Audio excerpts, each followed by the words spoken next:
The Legend of the Eight Immortals. Chapter 31. Magic Battles in the Clam Palace. Immortals hidden in the Gourd. Within the Clam Shell, the challenge stage was set. Sect Leader Tongtian issued his mandate. Seeing that Nu Bo and the others were losing the battle of words against the Immortals, he scoffed. "Who has the time to bicker with them? Since we have set this stage, let them come up and measure their strength. If they prevail, we shall strike our banners and return to our mountains. If not, as I said before, no snail or bat shall be allowed to show off their power here. Every one of them must roll out beyond the heavens and never return to the Middle Kingdom." With those words, the sect leader descended from the stage. Among the demons, Ling Shuzi, Tong Xuanzi, and Kong Kongzi had lost their immortal artifacts and could no longer show their might. Only Ming Mingzi remained defiant, seeking revenge for his three Taoist friends. He leapt onto the stage, shouting, "Which of you will come up to see who is the superior?" Before his words had faded, the female immortal Hui Tong leapt up. After exchanging names, they fought with swords for a time, neither gaining the advantage. Suddenly, Ming Mingzi secretly released a hidden treasure and feigned a retreat. As Hui Tong pursued him, he shouted, "You wretched vixen! Behold the sect leader's treasure!" Hui Tong looked up and saw a grain of red light flying straight for the crown of her head. Now you must understand that Ming Mingzi was originally a Firefly who had attained his form through centuries of cultivation. This red light was none other than his own primordial fire. Had it struck any mortal, they would have been charred to a crisp in an instant. But Hui Tong was prepared. She drew a precious fan and fanned against the flames 3 times. The fire could not reach her. She laughed. "You little bug, your Firefly's light dares to come out and scare people? Behold your grandmother's fire." She spat out an orb, the golden Elixir from her fox spirit cultivation. The moment it touched Ming Mingzi, his whole body erupted in flames. The stage was covered in fire, burning Ming Mingzi back into his original form, a massive firefly. He flew off the stage amidst sparks, scorched and broken, retreating to his camp with his last breath. The old Zhao, enraged by Ming Mingzi's defeat, spat a glob of saliva. In an instant, that single spray transformed into a vast crashing ocean, submerging the entire stage. Hui Tong, panicked and drenched, fled back to her camp.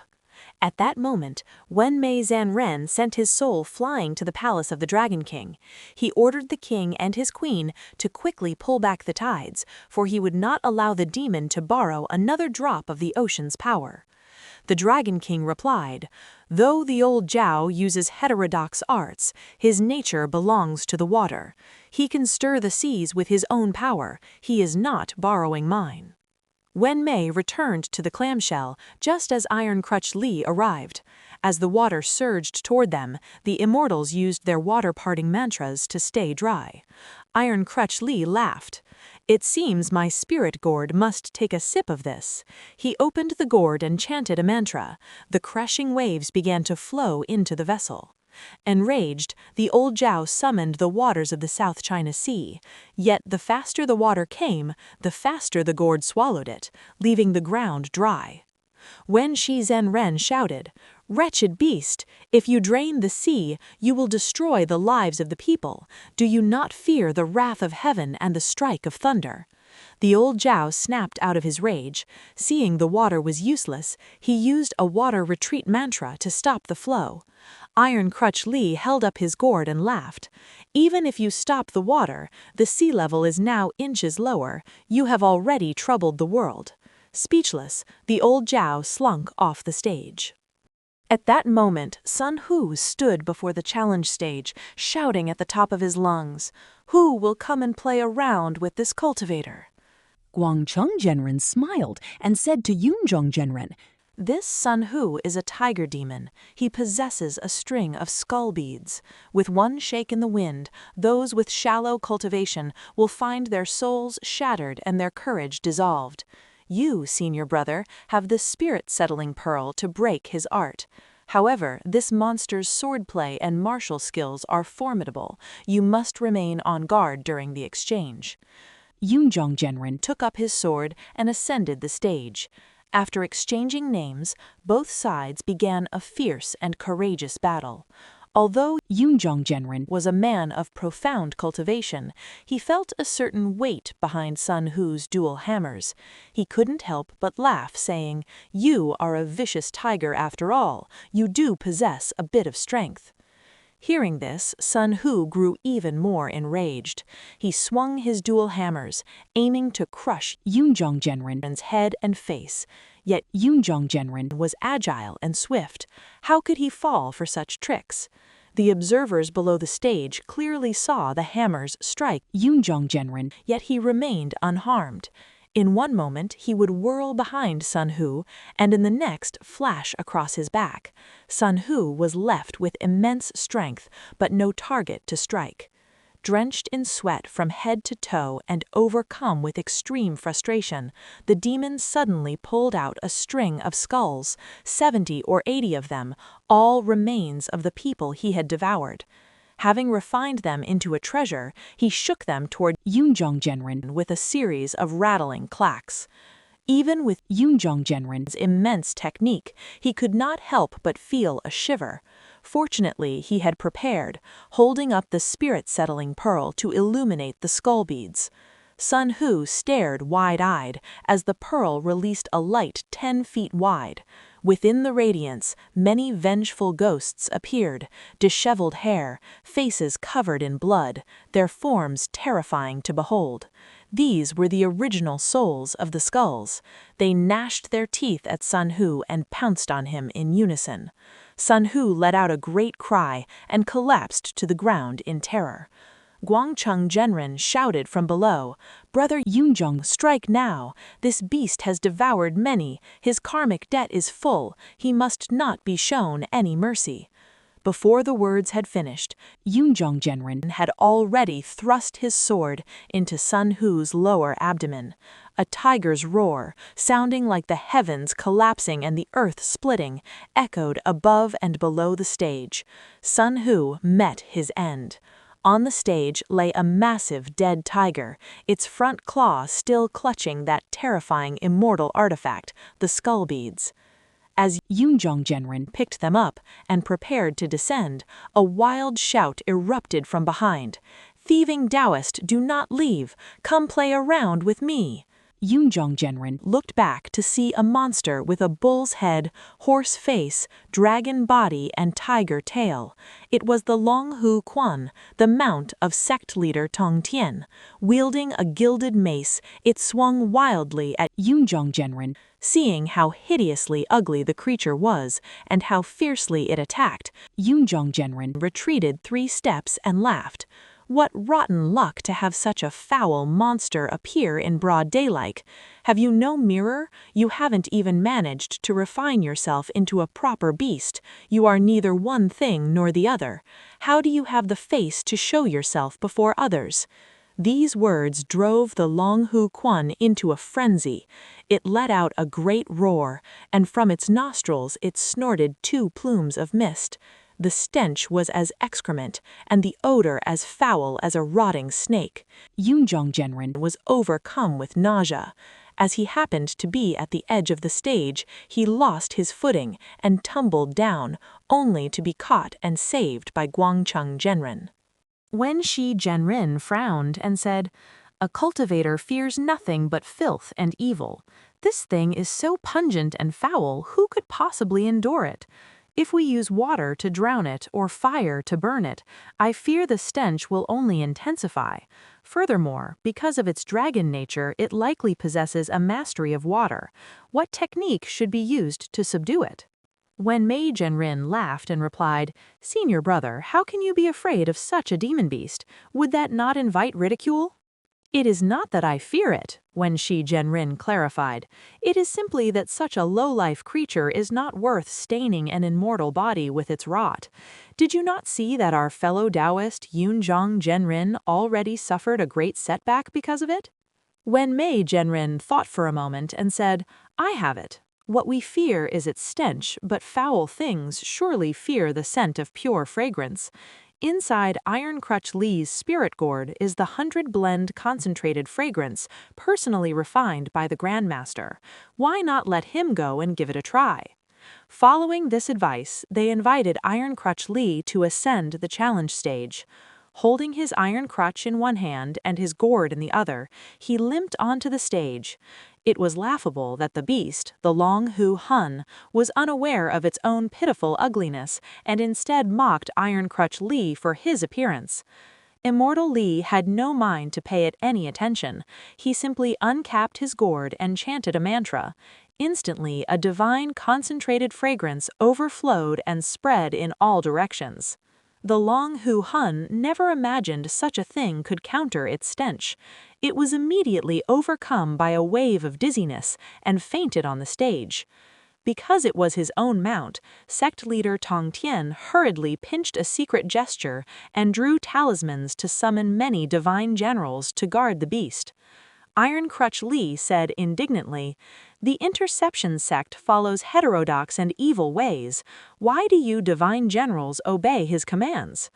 The divine generals shook their forms and replied, "To be honest with the immortal, we know only to obey the talismans and incantations. We do not question the person.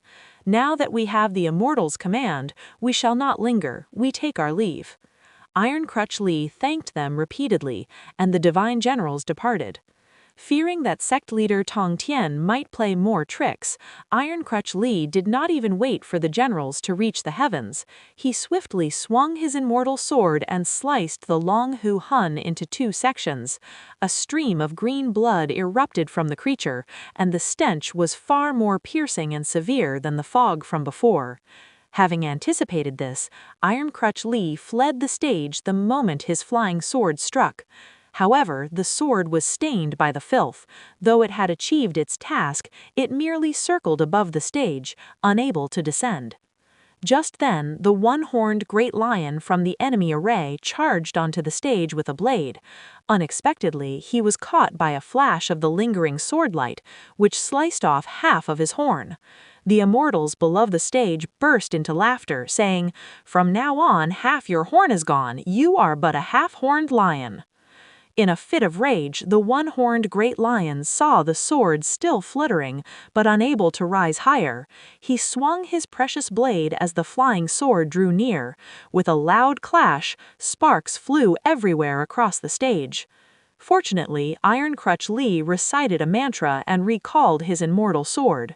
Seeing the parts of the blade touched by the filth, looking as if they were corroded by rust, and with a lingering stench that made one gag, Iron Crutch Lee sighed in great frustration. "I shall need to spend several days of my time refining it once more to restore it," he said. The other immortals laughed and said, "You have suffered only a minor inconvenience, but that beast's life has been delivered into your hands. Furthermore, its master has lost his mount. Imagine his immense frustration." Before the words had even settled, Sect Leader Tongtian and the one-horned great lion appeared together at the edge of the challenge stage. The sect leader roared in fury. "You thieving heterodox Taoists! How dare you show such insolence and destroy my mount? I originally intended to show some professional courtesy, considering we are all cultivators, and spare your lives. But since you are so rampant, do not blame me for the ruthless hand I must now show you." Without a moment's delay, he extended both hands, curving them into the shape of a massive basket. Chanting a mantra, he cried out, "Execute!" In an instant, the heavens and earth turned pitch black. Not a single sliver of light remained. This was Sect Leader Tongtian's most sinister and lethal technique, known as the Immortal-Trapping net. By raising his hands to form the shape of a great net and reciting the incantation, the net would snap shut. Though it was invisible and intangible, no immortal or demon could hope to cross its boundary once inside.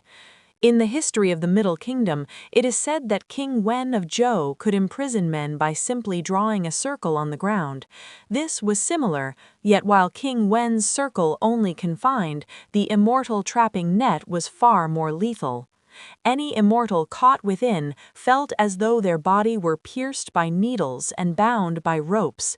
The more they struggled, the tighter the binds became, and the deeper the needles stung. No matter how powerful one might be, within 12 double hours they would be dissolved into a pool of bloody water. Having trapped the immortals within the net, Sect Leader Tongtian feared there might be masters among them capable of a fluke escape. He immediately ordered the clam monster to seal its shell shut and applied a divine talisman to ensure they could not flee. Fearing that Grandmaster Lao Jun might personally come to their rescue, he commanded several first-generation disciples to keep watch from the clouds outside the shell. He calculated that once 12 double hours had passed and the immortals had turned to blood, victory would be complete. He would shatter the snail shell, drive out Lo-Wan and the others, and return to his own peaks in the northern heavens. Inside the Immortal-Trapping net, the group of immortals suffered greatly.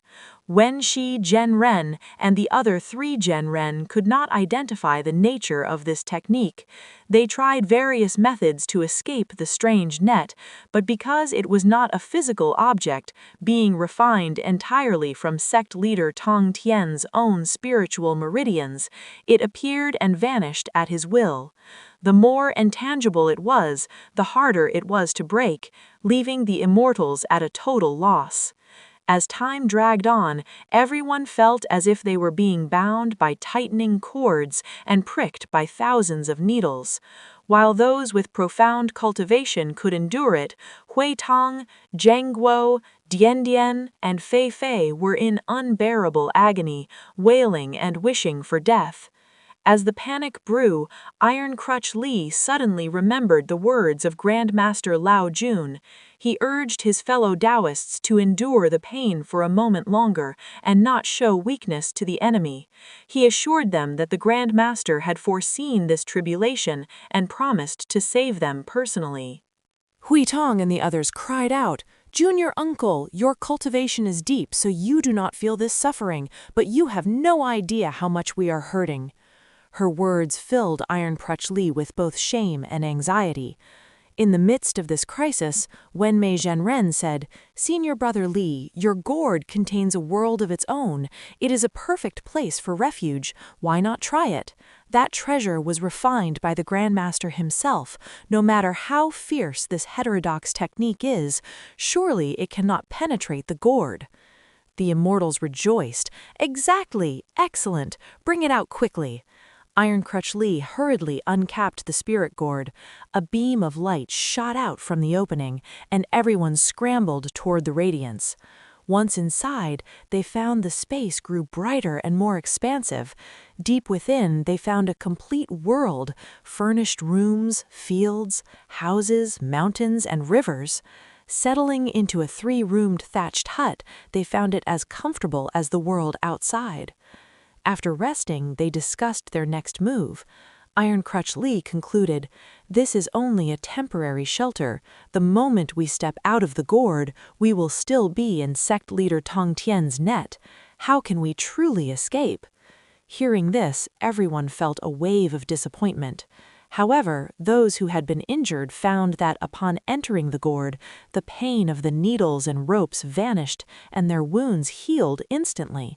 With their minds at ease for the moment, they waited for Grandmaster Lao Jun to arrive. After an unknown amount of time, voices drifted in from the outside. They recognized the eccentric tone of Sect Leader Tongtian. "My great technique has never failed. I have slain countless demons with it, and even golden inmates tremble at the sight of it. Why is it that after all this time, there is not a single drop of bloody water? Furthermore, where did those people go?" A moment later, another voice said, "Grandmaster, look, that gourd is the treasure of that limping thief. It can hold thousands of people. Could those thieving Taoists be hiding inside?" Sect Leader Tongtian replied, "That is a concern, but no matter what, they cannot escape to the outside. I shall use Samadhi fire to incinerate the gourd along with them. Let's see what they do then." Inside, Iron Crutch Lee laughed. "He wants to use fire to burn my gourd? How foolish! This gourd was not grown by some farmer to be split by knives or burnt by common flames. If it were that useless, how could it hold such power?" Hui Tong asked with a smile, "We may not fear the fire, but will the weather inside become a bit too hot?" Zhang Guo laughed. "What is to be feared? It's too cold in here. If he wants to send us a stove, wouldn't that just make things more comfortable and interesting?" The Immortals erupted in laughter. Outside, the enemies heard the noise. "Listen, there are voices inside. Those things really are hiding in the gourd." Hearing this, the Immortals laughed even harder at each other. How truly amusing! They have become the monsters in the clam, while we have become the immortals in the gourd. If this stalemate continues, I wonder if the clam shell will be burst by the gourd, or if the gourd will be flattened by the clam. The Immortals are safe for now, but they're still trapped inside a snail shell, inside a gourd, surrounded by the fires of a vengeful sect leader. Can Iron Crutch Lee's treasure withstand the heat? Or will the Immortals in the gourd become a slow-cooked feast? Will the gourd hold? Follow the journey into the next chapter to find out.